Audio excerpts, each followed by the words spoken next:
every time my power is off. So this is recorded. So going back to the last two slides of this important concept on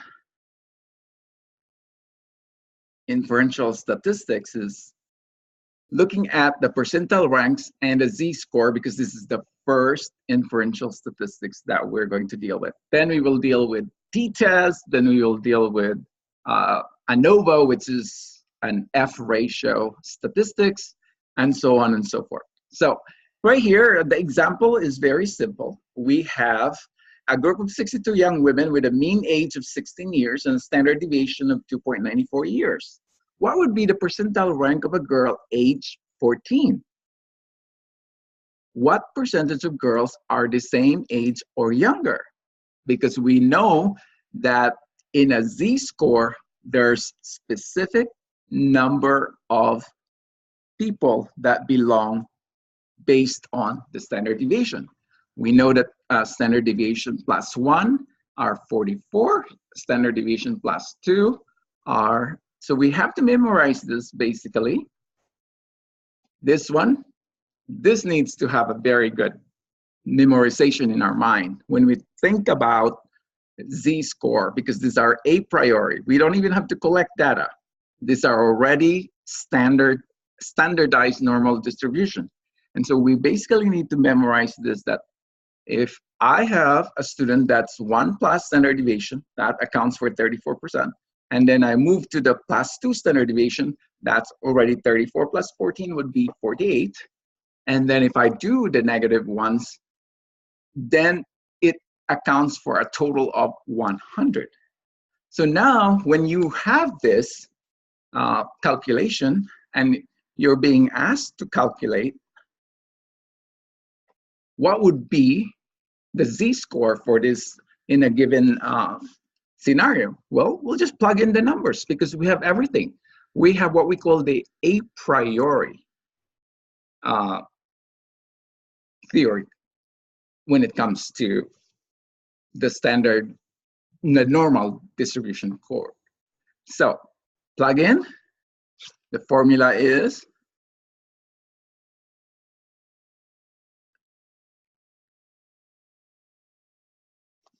z is equal to the observed value minus the mean divided by the standard deviation. So what is the value? What's the observed value?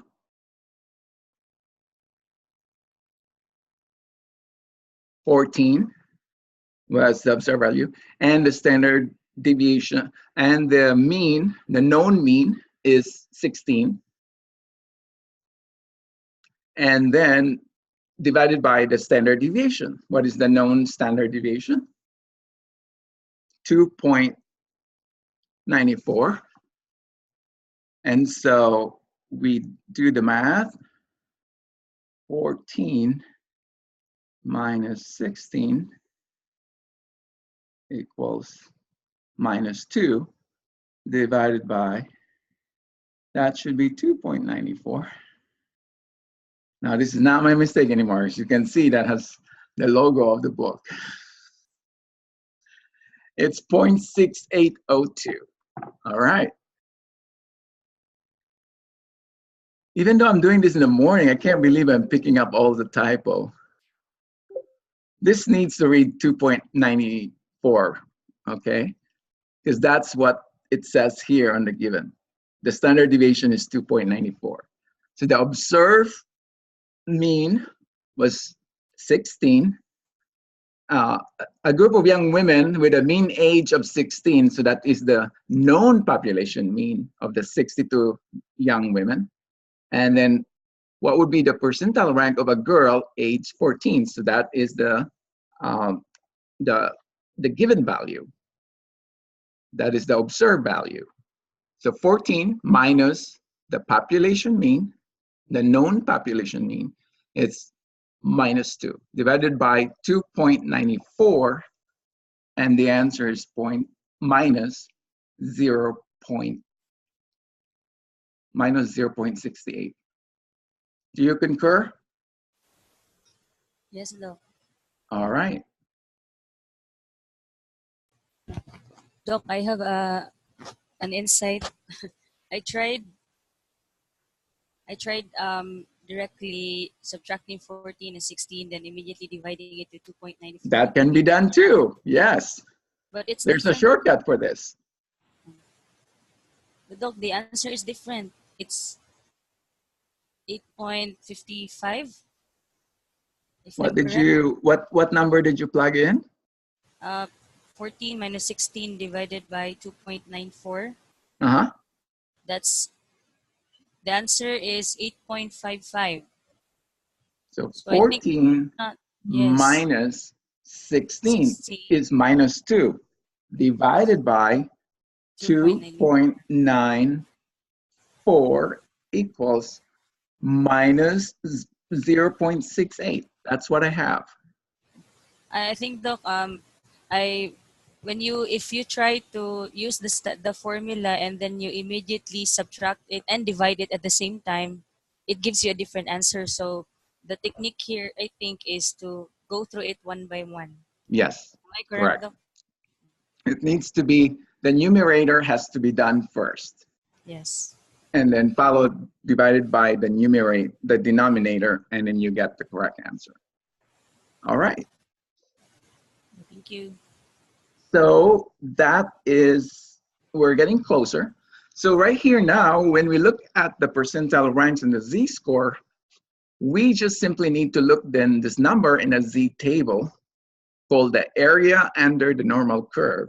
A z-score of minus 0.68 corresponds to a z-score of 0.24. So let's go back again to a z-score of 0.24. Here we go. Where is our z-score table? A z-score table of 2.2. Oops, I didn't copy the next page. I will tell you verbally.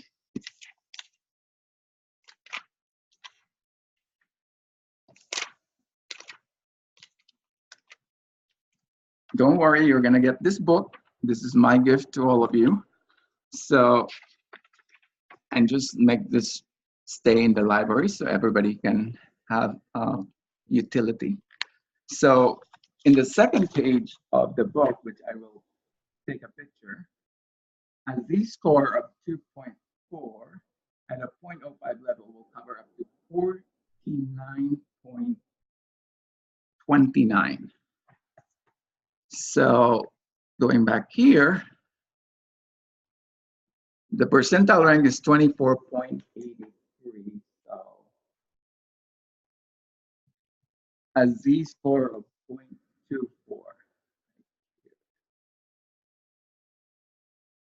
will have a percentile rank of 24.83. Thus 24.83% of the girls are age 14 or younger.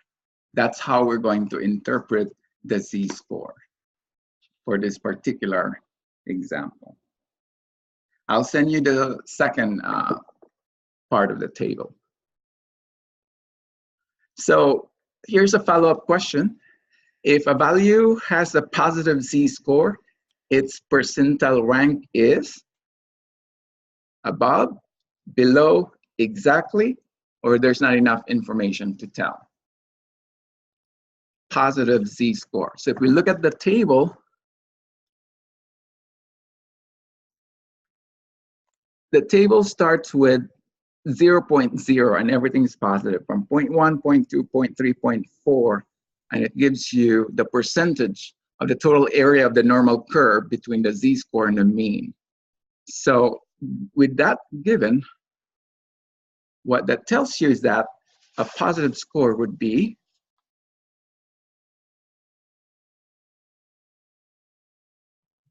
has to be at least above, because the 0 from right here at 0.5, it covers about 1.99%. So if we have a z-score, a positive z-score, the percentile rank has to be, and here's the answer, above 50. Because those points with a positive z-score have a percentile rank of greater 10, 50. It's a lot easier once you have the table in front of you. All the books, by the way, for statistics, they always give you the at least probably um, five tables. One definitely for the z-score, one for the t-test, one table for the ANOVA, which uses the F ratio, and then there's a table for chi-square. There's also a table for Friedman's and Pearson's correlation coefficient. So once you have this, you can really see it in your eyes and it will be a much clearer understanding. But now, because we have computers, sometimes the student just kind of like don't have the background where the number comes from, that it definitely comes from a table, a standardized table based on the assumption of that particular statistics. So that's the end of the presentation. It's 8:50. Let's take a break, 5 minutes. And the next slide is just basically a very quick slides that talks about what is hypothesis testing. All right, see you in about 5 minutes.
So I just read your answers to the video, and congratulations. I hope it's a group effort and you get all perfect score. So you keep banking on perfect score, and that will definitely give you all the, what we call the caution for the final exam. But I'm pretty sure that you are the third class that I've taught now, and it seemed to really work to have this group efforts and group practices. All right, and that's the job of the faculty, is to figure out a system that will not fail the student. Pwede lisod-lisoron, ingon pa si Madam Sisno. Lisod-lisoron na to dong, para makat-on jud. Pero maningkamot jud tag pamaagi nga makapasar sila. Hindi jud ko kalimutan ng Madam Sisno. Lisod-lisoron jud ka na niya jud. Bahala, hilak pa ka nga, hilak-hilak. Di na mo tuos Madam Sisno hilak. Mingon na Madam Sisno, kuwang jud nagtuon. Ritsuhon kag istorya. Believe ba jud ko Madam Sisno eh. She's my role model. Like tough motherly love, you know? It's like, all right. So let's breeze through this. We have about 15 minutes to get this done. And it's really very quick because these are not something new to you, especially that you already have your master's. You already covered this in your research class. So what I'm going to just quickly cover here is now hypothesis testing with inferential statistics. And in statistical inference, there's two answers, two types of questions. The parameter estimation, which is the estimates of a population's characteristics, and then the hypothesis testing, which is the extremes between the, the testing the statements of relationship between your independent variable with the dependent variable. Parameter testing is a point estimate of a single number.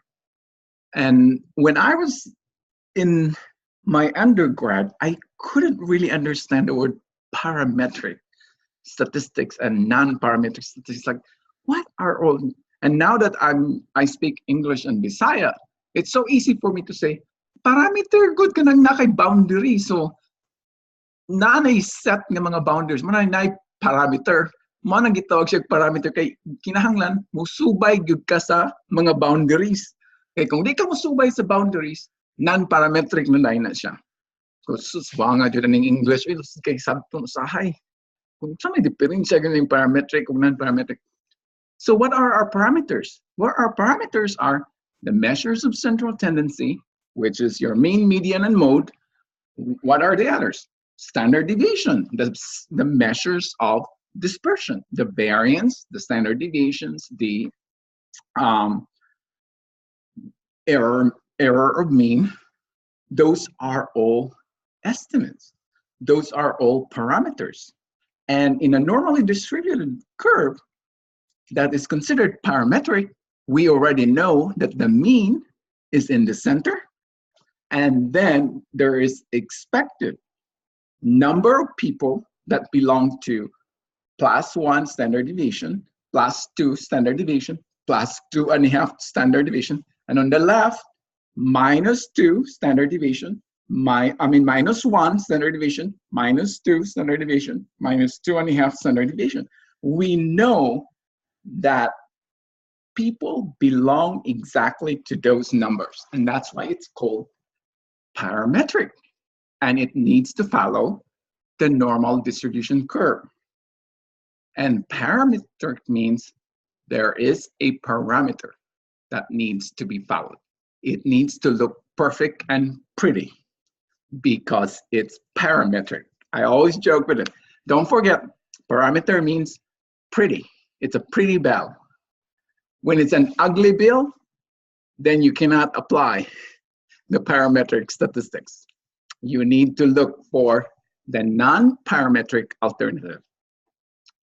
In parametric testing, the confidence interval is a range in which the estimated value is estimated to fall within the critical value. So example, if the prevalence of sexually transmitted disease in young women in the United States, the point estimate is 24.1% of women aged 14 to 19 have at least one STD.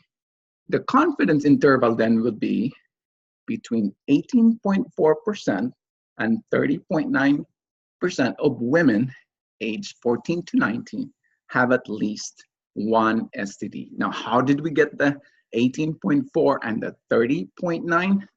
That's because of standardization table. So when we follow the standardized table with very specific values, that's how we know that our data is amenable to parametric statistics. So hypothesis. When do we use hypothesis in a study? Well, it's really important that when we raise a question or a research question, it's important to do an extensive literature review so that we will know whether we have enough data for us to create a hypothesis. That's actually a major requirement for studies that have hypothesis statement. Most of the time, a lot of researchers will frown upon a hypothesis statement when in fact there is no prior study on that particular topic, because that's supposed to not happen. Your hypothesis should be based on earlier findings of the study, and you wanted to do another experiment to really test that that hypothesis will hold true. So hypothesis articulates the expected relationship between the variables. These stem directly from the research question. In fact, statistics is a means to answer the research question. Without statistics, we won't be able to answer the research question. And it's very important that it's theory-based, because if we don't have a theoretical framework of our research question, we are basically still in the exploratory aspect of the phenomenon of interest. And in inferential statistics, we use data that are already been known, and then we move forward what would be the next logical expectations or next logical modeling of that data using additional statistics. So the testable hypothesis is defined as the groups that are being compared, the variables in which the groups are being compared, and the expected relationship.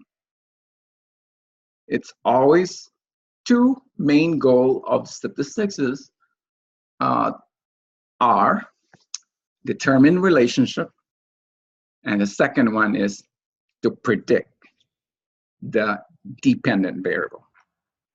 So start with association. The first goal of inferential statistics is to determine any relationship. The type of associations could be no causal effect, or it could be causal, that the independent variable is said to cause the changes in the dependent variable. Now, it's very tricky. You have to remember that for causal type of relationship, there are temporal. So temporal means time event, which means that A has to happen first before B will happen, and C will happen only if B happens. So that's what we call temporal.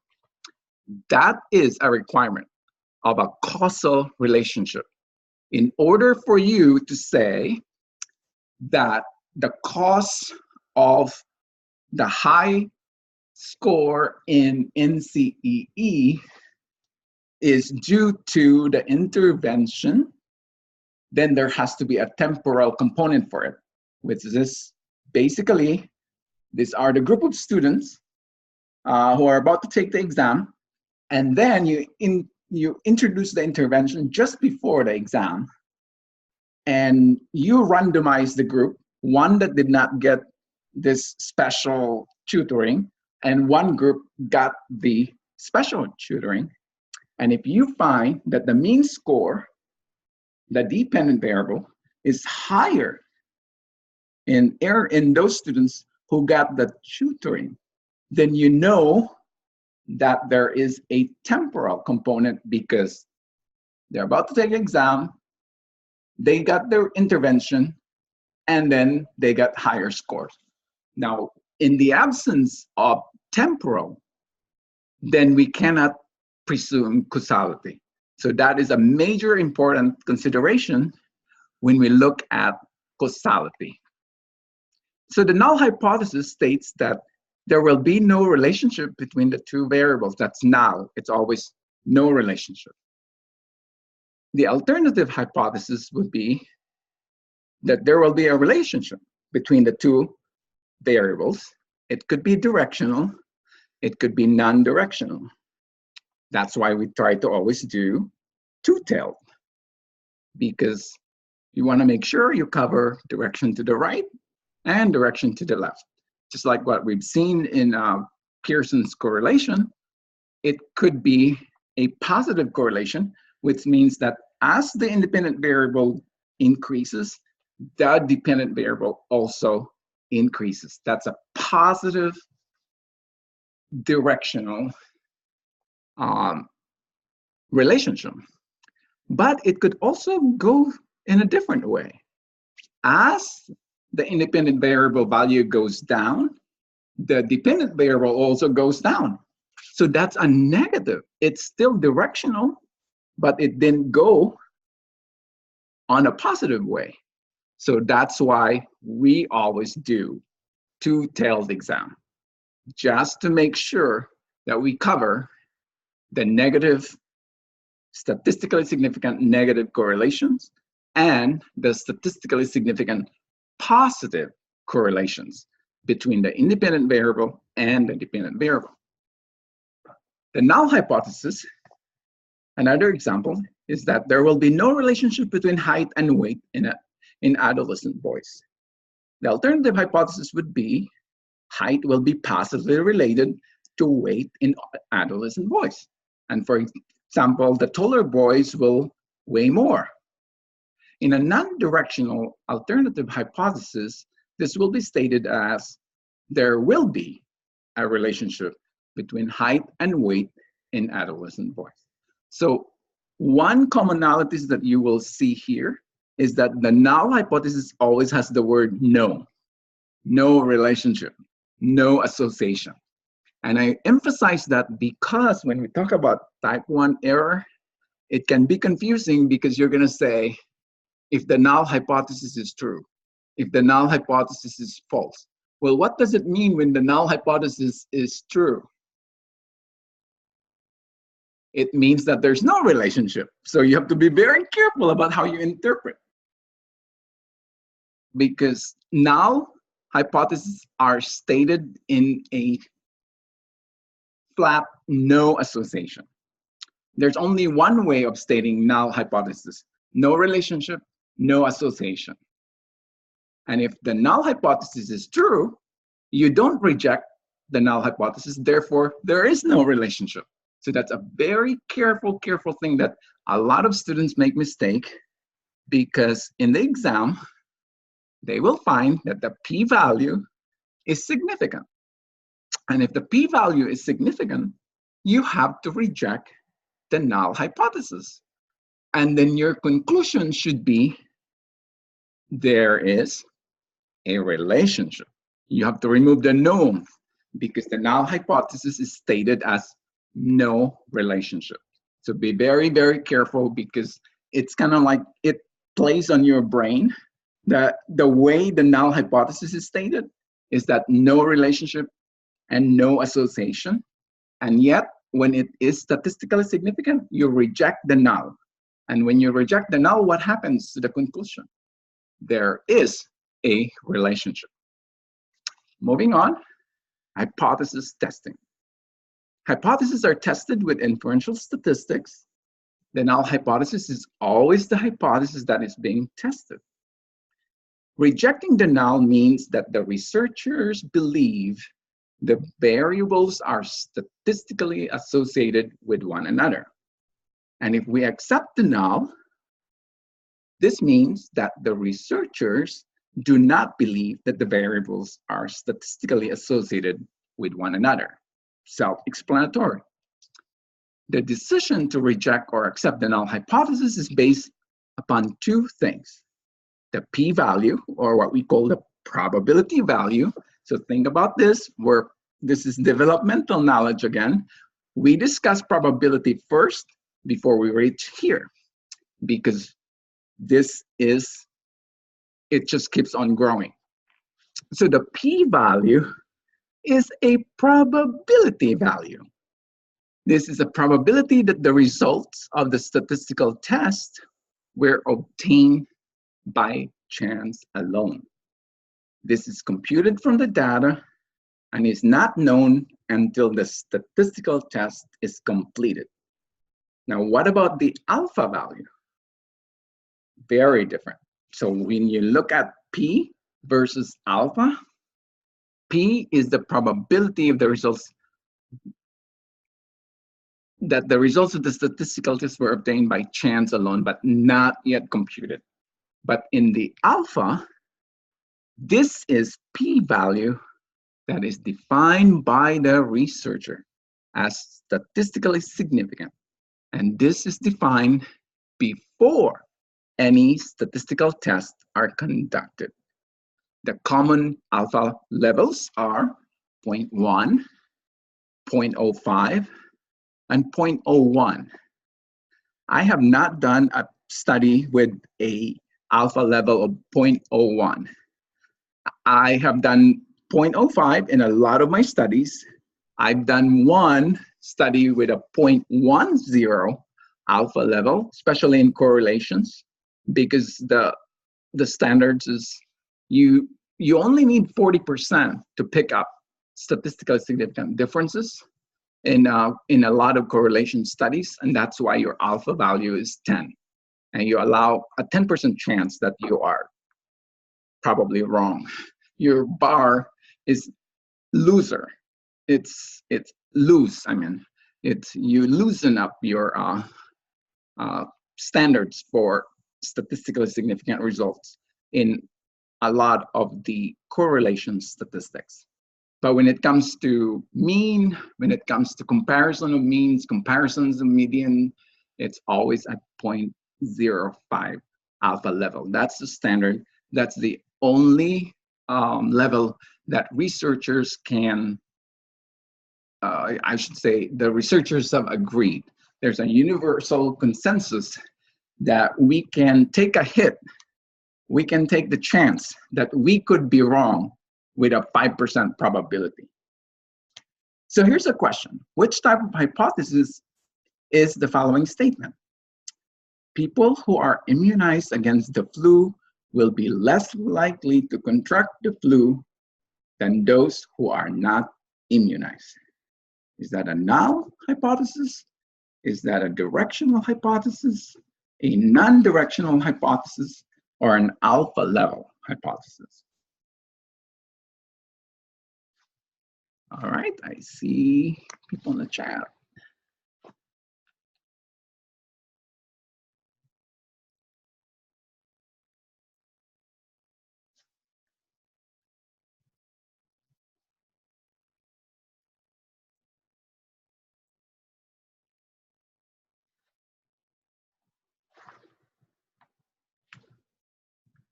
It's stating that if you get vaccinated with the flu, you will less likely to contract the flu. That's, I think we can agree that it's quite directional. It tells you what will happen. So this hypothesis is saying, immunize, then you would contract the flu. Let's talk about outcome of testing hypothesis. When we test the hypothesis with statistics, one of the four things can happen. Now, we are now going to talk about type 1 and type 2 error. This is tricky. I need you to just review this later on as well. So the decision is on the left column. If we accept the null hypothesis and it is true is okay, that you are truly correct. But if it's false, we accepted the null hypothesis, but it's actually false. That is a type 2 error, okay? When we reject the null hypothesis, but it's actually false. So remember, rejecting the null hypothesis is that there is no association. You reject that statement, no association. So what is your conclusion? There is association. That's a type 1 error. But when you accept the null hypothesis, but in fact, it is not true, but in fact, it is true, sorry. In fact, the null hypothesis is true. So you accepted the null hypothesis, that means there is no relationship. You conclude that there is no relationship. That is a type 2 error. So in a type 1 error, you conclude that there is no relationship. In a type 1 error, you conclude that reject the null hypothesis, so that there is a difference in that there is a relationship. Because rejecting the null is a negative statement. Null hypothesis is a negative statement. Rejecting the null would mean that there is relationship, and that's type 1.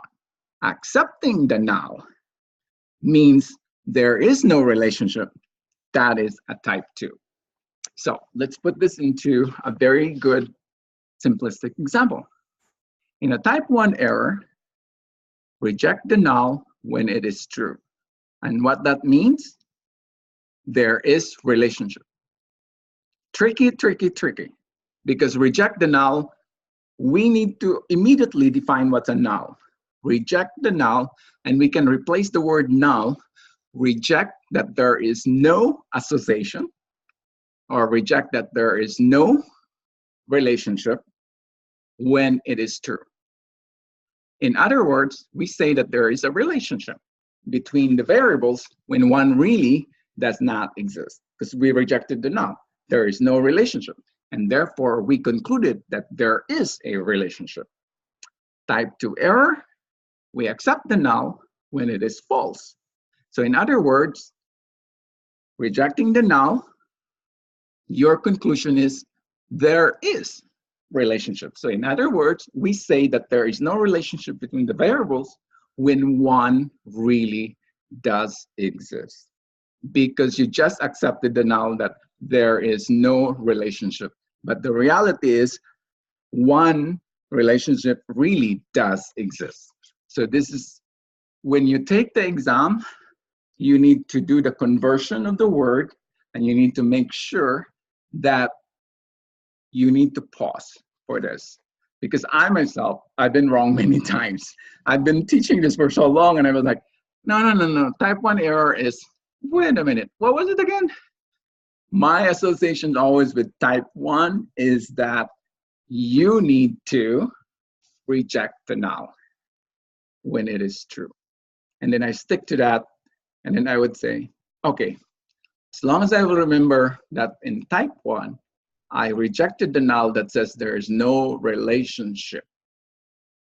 That means that there really is a relationship. And then I'll do the reverse with type 2. I accepted the null that says there is no relationship. I accepted that when in fact it is false. And therefore in type 2, there is really a relationship. So start thinking of defining how the null statement is stated, and then attach the type of error. I hope that's the only way that's the only way that works for my brain. If you find other ways, if you have mnemonics that works for you, do it, because this is a very common question in exams, is what is a type 1 error and what is a type 2 error? The power of a test is the power of the test to detect statistically significant differences. This is called 1 minus beta. And the power is the function of the alpha level, which I will demonstrate to you when we get to t-test. There are numerous statistical packages that can compute the power of a study. My favorite is the one from Canada. As long as you know the means, the standard deviation, you're good to go, because there is a relationship between standard deviation and the mean, and it gives you what variance is available. And based on the alpha, it gives you the idea how much sample do you need in order to have 80% power to detect that statistically significant difference in your study. So here, a relationship between immunization and contracting the flu, and the researcher concludes there is no relationship. What type of error is this? So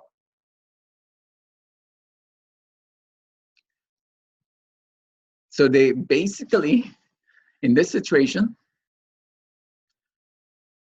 the researcher concludes that there is no relationship. There is no relationship. So that means that they have accepted. They have accepted the null hypothesis, because that's their conclusion. So what type of error is that when you accept the null hypothesis, when in fact it is wrong? Type 1. You reject the null when it is true. Because they said that basically what it says, the researcher concludes there is no relationship. So that means that they have accepted the null, because the null hypothesis is stated as there is no relationship. And that's the answer for that is A. See, I got confused again. Type 2 error is when we say that there is no relationship between the variables, but one really does exist. So not rejecting the null when it is false. So going back to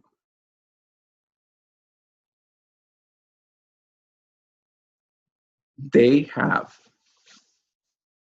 concluded that there is no relationship. So they're not rejecting the null, because they conclude that there is no relationship. Because the null is stated as there is no relationship, and therefore they have retained the null hypothesis. And it says here, not rejecting the null when it is false. So it's a type 2 error.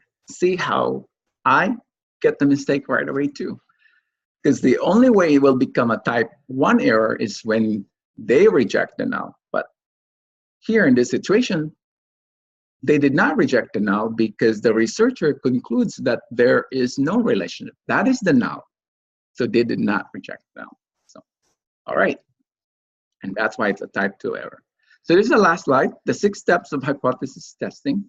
State the hypothesis, define your alpha, whether it's 0.5 or 0.01 or 0.1.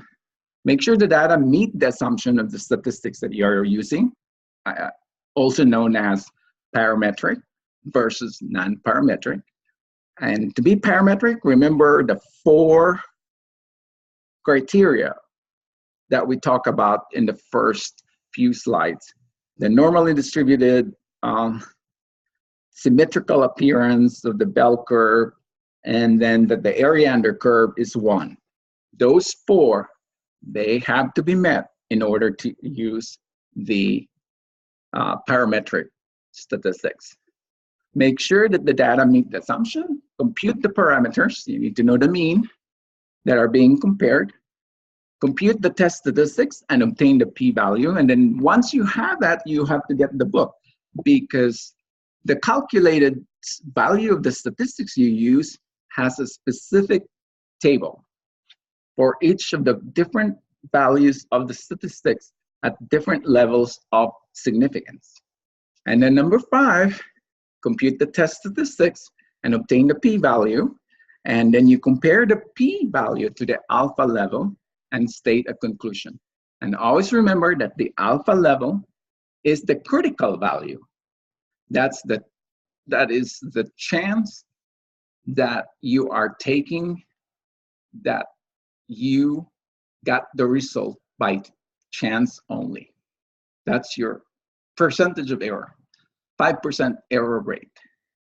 And therefore, the critical value would be 2.5 to the right and 2.5 to the left for a two-tailed test. So an example here of a 6-step process in a one-sample z-test would be to compare a sample mean to a population mean. We will ask the question, do women who attend a local church health fair have a significantly different BMI than women in the general US population?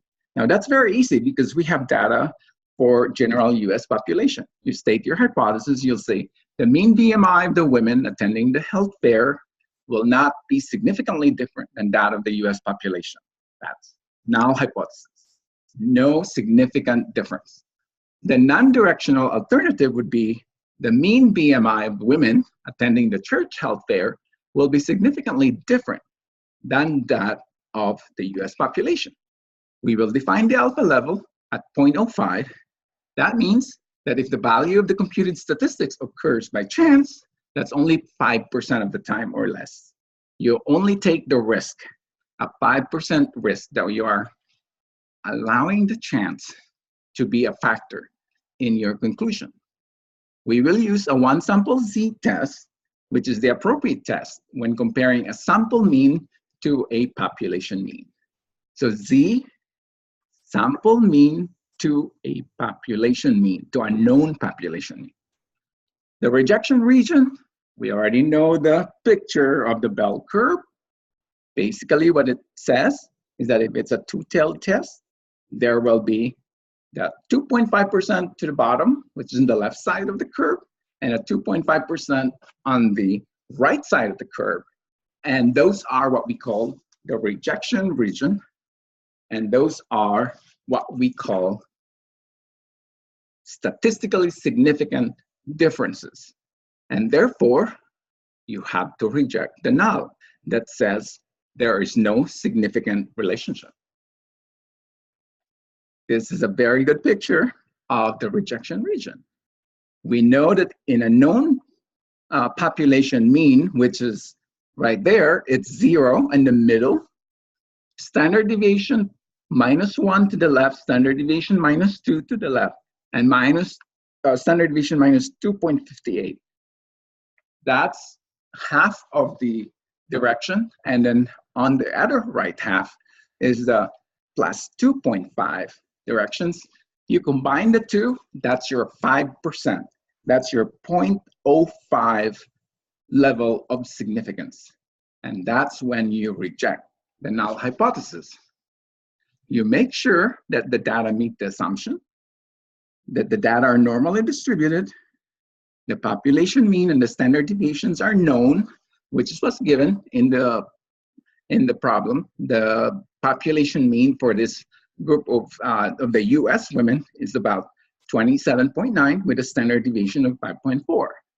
The assumptions are met, so we can proceed with the test. We have the population mean. We know the standard deviation. So because of that, we can compute the parameters. The mean BMI of the 48 women in the sample was 29.2 with a standard deviation of 3.4. We simply plug in the z statistics.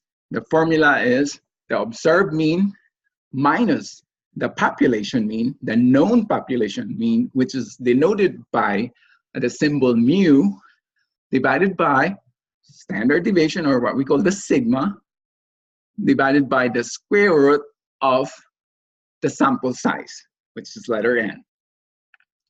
So plug in all the numbers. The observed mean was 29.2 right here of the 48 women in the sample, minus the mean BMI for the population is 27.9, divided by the standard deviation, or the sigma, and that is the standard deviation from a known population. That's your 5.4. And then you square root the total number of sample, which is 48, and then you have a value of 1.3 divided by 5.4 divided by 6.928. You get your calculator, and you will see that 1.3 divided by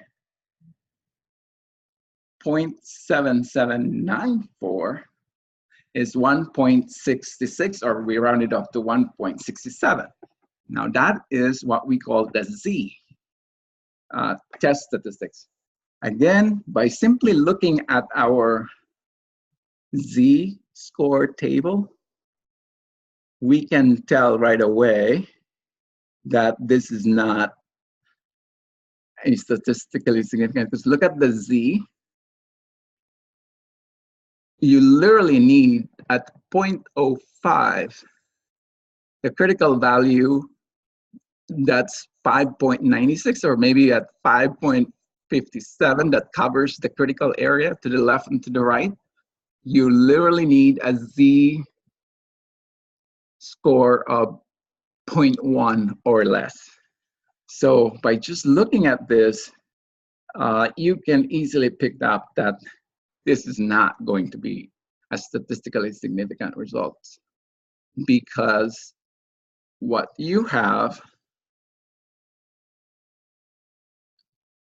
is that a 1.671 p-value is not in the rejection region. The 1.96 is the one that's in the rejection region. And if you look at the value of 1.67, it covers, where's the coverage for huge? A 1.67 is right here. Let's just assume 1.6. At a 0.05 level, it covers 45%. That is the coverage of the Z-score of 1.6. And therefore, if we look at the conclusion here, we can conclude that there is no statistically significant difference in the mean BMI between the women in our sample and the US population. One last question, one last slide. True or false? If the difference between two groups is large, we can say that it is statistically significant, even if our computed p-value is not less than the alpha value that we set for the study. Again, if the difference between the two groups, we have two groups, is large, we can say that it is statistically significant even if our computed p-value is not less than the alpha level that we set for the study. True or false? Here's a hint, tiny little hint here on the left side, and the answer is false, because we always follow the preset value. That's why we have a table. When we say that our alpha value is 0.05, it has a corresponding p-value. And this is a very fundamental way of reporting statistics.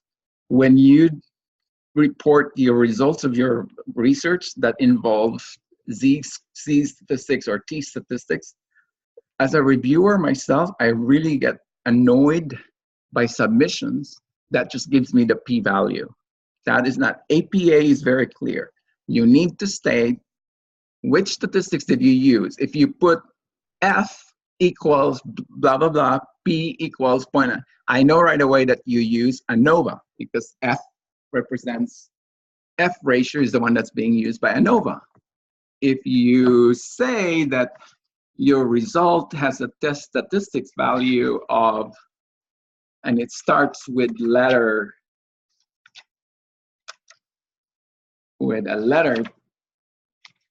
T followed by a degree of freedom, I will know that that is the t-test, because the t-test has a specific table and alpha level consideration with a consideration of the degree of freedom, and the degree of freedom is always just the sample size minus 1.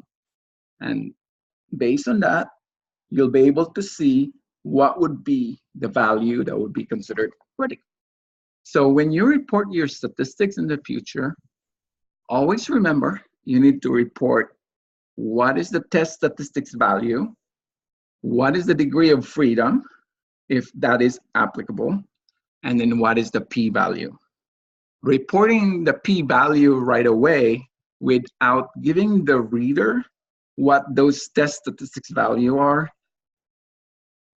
it will make your reader it's kind of like lost in translations. Like, how did you end up with this P? What statistics did you use? Was your statistics the appropriate statistics to be used? There's a lot of questions from the reviewer if you don't provide the test statistics value, the degree of freedom, and then the p-value. Because as a reviewer myself, I need to make sure that you use the right statistics and that you interpreted the results correctly. All right, so that's it. It's all about inferences this week. Questions? Coffee?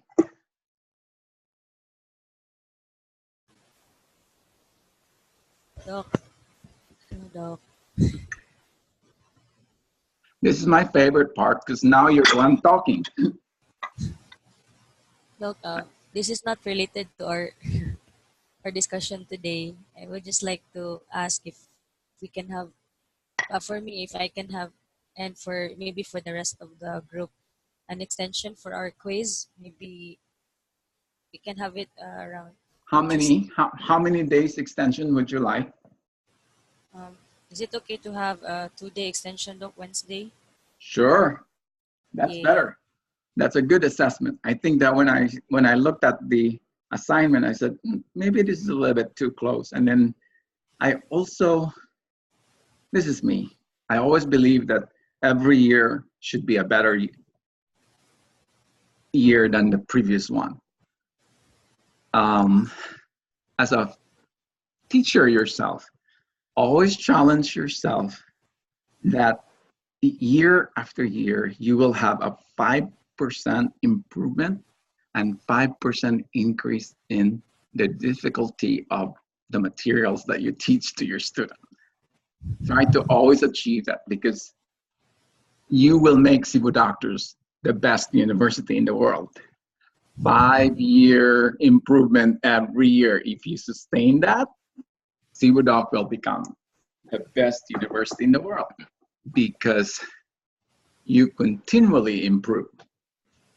And that's the goal. It's not heavy, but it's good. It's a good practice that faculty members should always think, what would I do to improve what I teach by 5%? Should I increase the difficulty of my exam? That means that I will also introduce complex concepts and synthesis of different concepts. It's a lot of work for you. When you want to make things better and higher quality, quality doesn't come easy. Quality means the professor needs to work a lot, because we cannot teach what we don't know. We can't. But 5% is achievable. Definitely achievable. At least dili ka malumos sa kanang kuan ba sa stress nga kinahanglan gyud musaka dayon ang kuan musaka dayon ang Cebu Doctors is already a very good school, 100% passing percentage, and so once you're already in that level, you just don't want your competition to all of a sudden sitting next to you. You want your competition to be always behind you. So always have 5% improvement every year. That's a good goal. And so that's what I've done. I did last year, I only did 40 questions. This time I upped it up to 60. So it's getting tougher as more and more students are taking courses. I'm not going to give the same exam from last year. Some of it will, but I will tell you 20% of the questions there are added this year.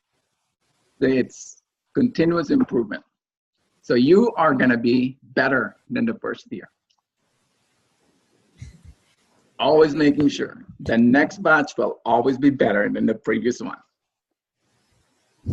With your help, though, of course. Oh, of course. Of course.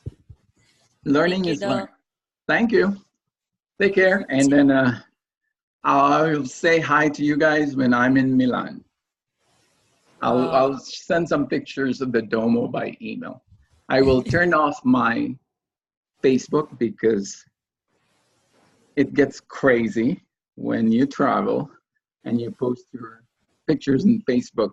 All of a sudden, what I've learned is you don't enjoy it anymore because you're so busy responding to so many people. It's better to just do it later when it's all done and then enjoy the trip first.